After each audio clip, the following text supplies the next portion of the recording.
Alexander McQueen, a successful and inspiring designer who had tragedy as his muse. Lee Alexander was born in London, England in 1969. His father worked as a taxi driver while his mom was a teacher. He grew up in the middle of six siblings, and as we can see in his documentary, since he was just a kid, his mind was completely focused on fashion. He always was curious, even trying to make pieces for his three sisters. So, as just a child, he was already getting sewing skills until his passion became an obsession. That's why at the age of 16, he dropped school in order for him to take a tailoring course at Newham College. Now, let's take in mind how he made this big decision surrounded by a middle-class family with no artistic background at all or any fashion interest.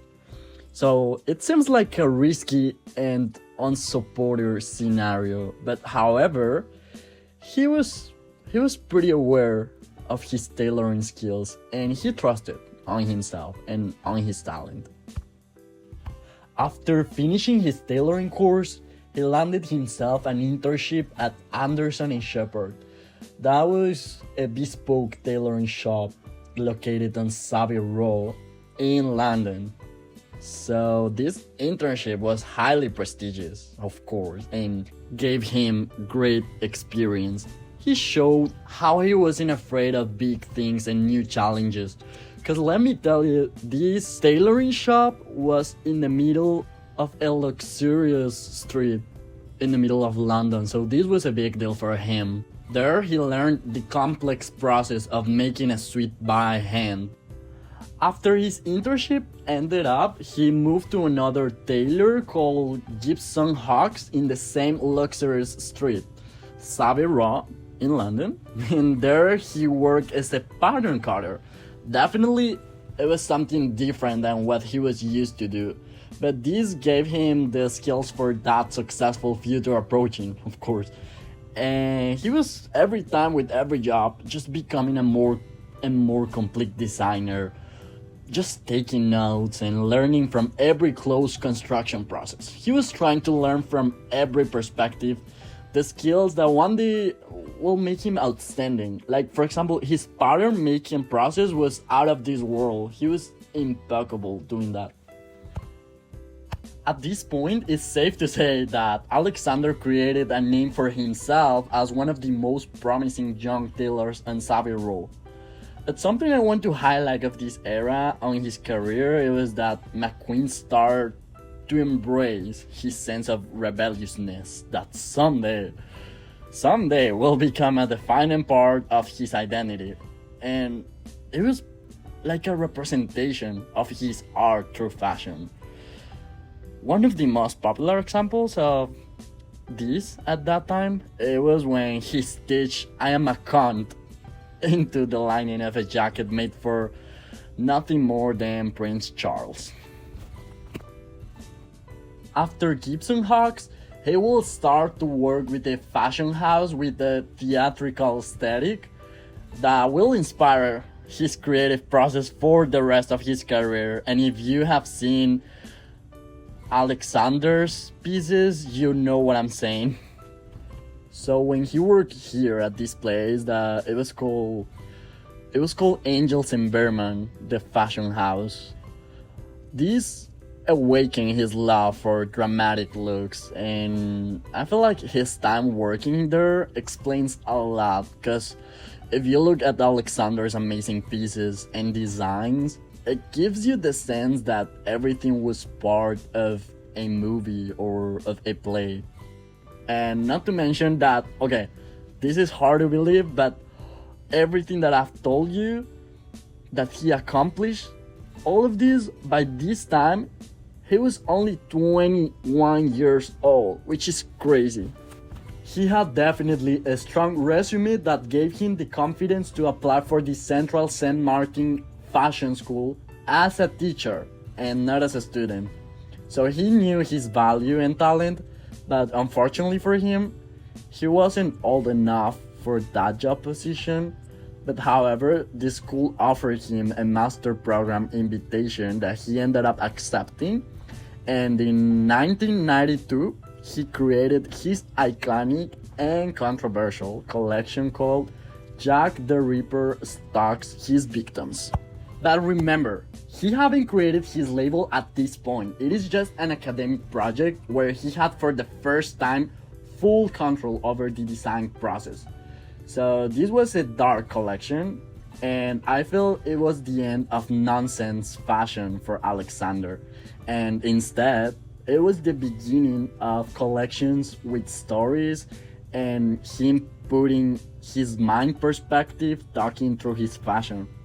Talking a little bit of his collection, he showed his fine taste for patterns, constructions, and fine fabrics. He gave us Victorian looks, and there was this coat, for example, where the patterns give the sensation that is a skin grabbed with barbed wire, and he even sold his own hair to some of his garments as a representation of a trend in the Victorian era.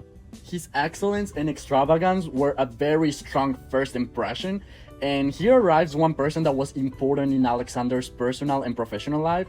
Her name was Isabella Blau. She was a stylist and magazine editor that was in the audience that day. She was so fascinated with the collection that she decided to buy it for almost $7,000 at that time.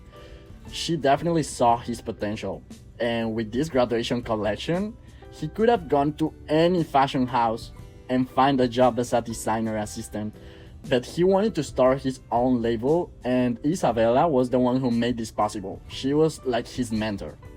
Alexander started to work on his debut collection, and due to his incredible trajectory, he was selected by the British Fashion Council to have his work shown at London Fashion Week, a great opportunity to show his pieces. His collection was called Taxi Driver.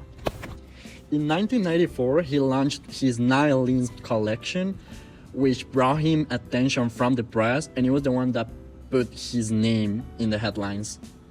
He received a lot of negative press, but at the end of the day, he got people's attention. Later on, people will start to understand his perspective. And the whole controversy helped him build the rebellious person he wanted to become. With all the eyes on him in 1996, he was named the new creative director of Givenchy. Alexander had a more radical style, and while he was working at Givenchy, his own label was doing incredible. Actually, his most iconic and remarkable collections went out while he was still working on Givenchy. One of the most famous examples was his 1999 collection called 13, when Lee made runway history when a model's white dress was spray painted by two robots. Another example I have is when in 2006 he supported Kate Moss after a drugs scandal she was on, and he displayed an hologram of her with a beautiful dress. I felt like this broke walls for me because it wasn't just futuristic, but it also introduced fashion to a digital era. This shows how innovative he was and his talent of making good art performances. I want to mention a few more iconic runways that made Alexander McQueen a fashion mastermind.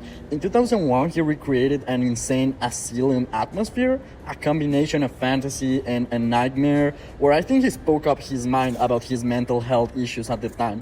He was all about creating feelings. The outfits were outstanding for sure. The Gucci group purchased his namesake label and made McQueen's name a global brand as we know it now. So everything was going great for Alexander as a designer, but his personal life was falling apart. His job showed his fascination for darkness and death, and it was revealed later on that he dealt with addictions and suffered abuse. In 2007, his former mentor, Isabella, committed suicide. Even though she wasn't his friend anymore, Alexander showed his love, dedicating an entire collection called La Dame Blue, and it was a vibrant collection. In 2009, he presented his last collection titled Platos Atlantis, and on February 11th of 2010, 1 week after his mother died, Alexander committed suicide at his home in London. It was devastating news for the fashion industry, and his fans were heartbroken. He was an unique influence, and he impacted fashion forever. Before his death, he started to work on a 2010 collection called Angels and Demons. And people think this collection is like sad poesy. The reason why it's because the concept was centered around the afterlife. His influence will live forever, and so will his label. After he passed, Sarah Burton, a fashion designer that continued to run the label, she started working on McQueen's label as an internship, and then she ended up being one of the most Alexander trusted advisors. And I feel like she has been protecting McQueen's legacy for the past decade. Alexander McQueen's work will remain as a permanent reminder that horror and beauty can be pretty similar after all. Thank you so much for listening the whole episode, and I hope you have a great day.